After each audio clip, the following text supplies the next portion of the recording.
Good morning, class. Yesterday we discussed about the RBC. Today we will discuss about the WBC.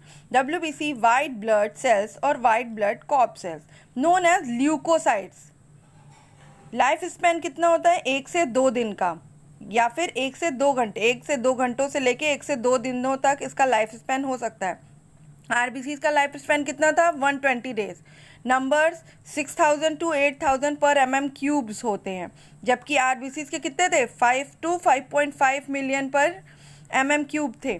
Structure, इसकी structure जो होती है वो amoebic structure होती है, यानी कि जो इसका स्ट्रक्चर होगा, जो शेप होगा वो फिक्स नहीं होगा, वो वेरी करेगा। अब नंबर ऑफ डब्ल्यूबीसी इंक्रीज, तो एक टर्मिनोलॉजी यूज होती है जिसे हम कहते हैं ल्यूकोसाइटोसिस, जिससे क्या कॉज होता है? Blood cancer. ब्लड कैंसर में क्या होता है कि डब्ल्यूबीसी के नंबर इंक्रीज कर जाते हैं, जिसे हम ल्यूकेमिया भी कहते हैं। तो leucocytosis, number of WBC increase, WBC की संख्या 1 लाख से ज़्यादा हो जाती है। एंड देन डब्ल्यूबीसी की संख्या को कम होना क्या कहलाता है? Leucocytopenia. Leukocytopenia means the number of WBC decreases, increases to leukocytosis and decreases to leukocyto. Now, types of WBC. There are mainly 2 types of WBC, granular or agranular. Granular means their cytoplasm have सब crystal like structure, कुछ dotted crystal like structure अगर इनके cytoplasm में है तो उन्हें granular या granulocytes कहते हैं। अगर वो बिल्कुल प्लेन स्मूथ है स्ट्रक्चर, साइटोप्लाज्म बिल्कुल प्लेन है, कोई क्रिस्टल लाइक स्ट्रक्चर नहीं है, तो उसे हम एग्रैनुलर स्ट्रक्चर कहते हैं। ग्रैनुलर में 3 टाइप्स हैं, बेसोफिल्स, इओसिनोफिल्स और acidophil and neutrophils. A granular में क्या होंगे? Monocytes and lymphocytes.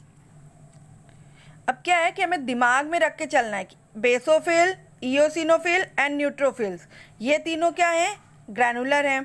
Monocyte, lymphocytes, ये दोनों क्या हैं? ए ग्रैनुलर हैं। बट इनकी स्टडी के इजी वे करने के लिए हम क्या याद करेंगे? बेमिलन, BEMLN, बेमिलन।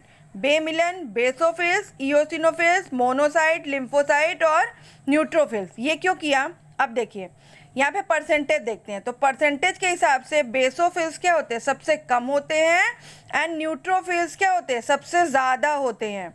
बेसोफिल्स 0.5 से 1%, eosinophils 2 to 3%, monocyte 6 to 8% and lymphocyte 20 to 25%, neutrophils 60 to 65%। तो ये सीक्वेंस भी कभी कभी एग्जाम में पूछ लेता है कि परसेंटेज बताइए कि किस में सबसे ज़्यादा परसेंटेज प्रेजेंट होते हैं और किस में, कौन से डब्ल्यूबीसी ज़्यादा परसेंटेज में है और कौन से कम में है, तो उनका सीक्वेंस सेट करिए। तो सीधे सीधे दिमाग में रखना है basophils, eosinophils, monocyte, lymphocyte and then neutrophils. Now we discuss about the stand.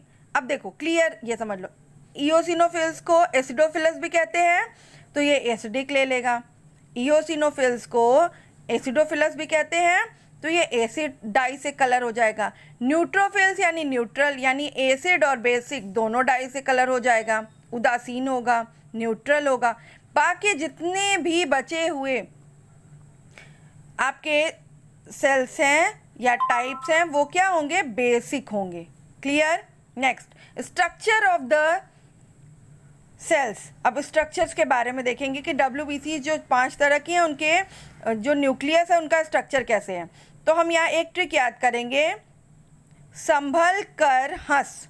संभल कर हंस, और ये यही कंटिन्यूएशन चलेगा, basophils, eosinophils, monocyte, lymphocyte and neutrophils. Basophils के नीचे एस आया, यानी इसका जो न्यूक्लियस है वो एस शेप का है। इओसिनोफिल्स के नीचे BL आया, बल, संभल, तो ये बाइलोब्ड है। के मीन्स किडनी शेप्ड या फिर बीन शेप्ड भी कहते हैं इसको। मोनोसाइट्स के न्यूक्लियस का स्ट्रक्चर कैसा है? किडनी शेप्ड है। लिम्फोसाइट्स के स्ट्रक्चर राउंड। अब लिम्फोसाइट 2 टाइप्स के होते हैं, T lymphocytes and B lymphocytes. Neutrophils क्या होते हैं कि हॉर्स शू शेप्ड होते हैं, या फिर बहुत सारे इनमें हॉर्स शू का में डॉट कई सारे हो सकते हैं ना, तो इन्हें मल्टी न्यूक्लियस भी कहते हैं। तो मल्टी न्यूक्लियर की अगर हम बात करेंगे तो न्यूट्रोफिल्स। ओके, अब इनके फंक्शन देख लेते हैं फटाफट।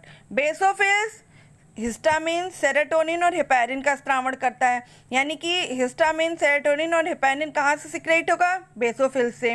इयोसिनोफिल्स क्या होते हैं? जब हमारी बॉडी में एलर्जी होती है, कोई प्रॉब्लम क्रिएट होती है, तो वहाँ पे कौन एक्टिवेट हो जाता है? इयोसिनोफिल्स।